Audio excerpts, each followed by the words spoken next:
Excuse me sir, personal সেক্রেটারির সাথে 1 লাখ টাকা জড়োয়া set দেখলে লোকে ভাববে আমাদের মধ্যে নিশ্চয়ই কোনো সম্পর্ক আছে। নেই বুঝি? থাকলে আপনি বলুন। থাক থাক, আমিই বলছি।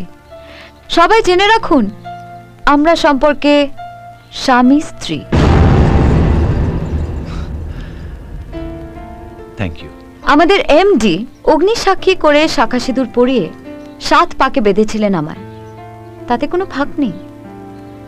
1 মিনিট স্যার, এখন তো লোকের মনে প্রশ্ন আসতেই পারে, আমি যদি আপনার স্ত্রী হই তাহলে আমি আপনার সঙ্গে না থেকে বাপের বাড়িতে থাকি কেন? এটা আপনি বলুন। থাক, এটাও আমি বলছি। উনি যেমন আমাদের লোকসানে চলা কোম্পানিটাকে কিনেছিলেন, ঠিক একইভাবে একটা বিপদে পড়া মেয়েকেও কিনেছিলেন। সেই মেয়েটি আমি। ও সরি সরি সরি সরি, ভুল বললাম। উনি আমার সঙ্গে কন্ট্রাক্ট ম্যারেজ করেছিলেন, 1 বছরের এগ্রিমেন্ট। এই 1 বছরের মধ্যে যদি ওনার আমার প্রতি ভালোবাসা জন্মায়, তাহলে আমি ওনার স্ত্রী হয়ে থাকবো সারা জীবনের জন্য, না হলে উনি আমায় ছেড়ে দেবেন। ভালোবাসাও জন্মালো না, উনিও আমায় ছেড়ে দেবেন।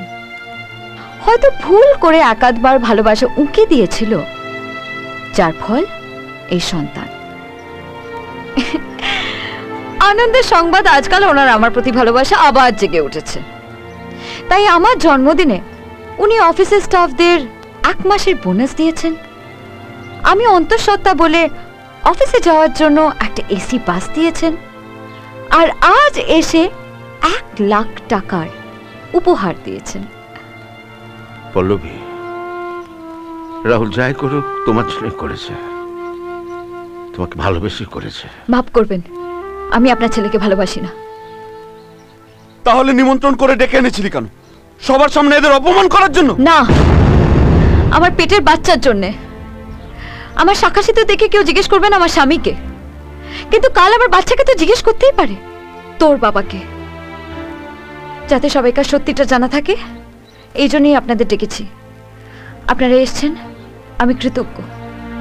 এবার যেতে পারেন। পল্লবী, যাকে তুমি পৃথিবীতে নিয়ে আসছো সে রাহুলেরও সন্তান। যা কিছু হয়েছে ভুলে যাও, চলো বাড়ি ফিরে চলো। সরি স্যার, এগ্রিমেন্টে কিন্তু কোথাও লেখা ছিল না এই 1 বছরের মধ্যে আমার গর্ভে সন্তান এলে তার দায়িত্ব কার। এটা আমার দাম দিয়ে কেনা ভালোবাসার রসিদ। আপনার ছেলের কন্ট্রাক্ট ম্যারেজে বলি হওয়া আমার জীবনের সর্বনাশের জেরক্স কপি। এই বাচ্চার উপর শুধু আমার অধিকার আছে, আপনাদের কারোর কোনো অধিকার নেই।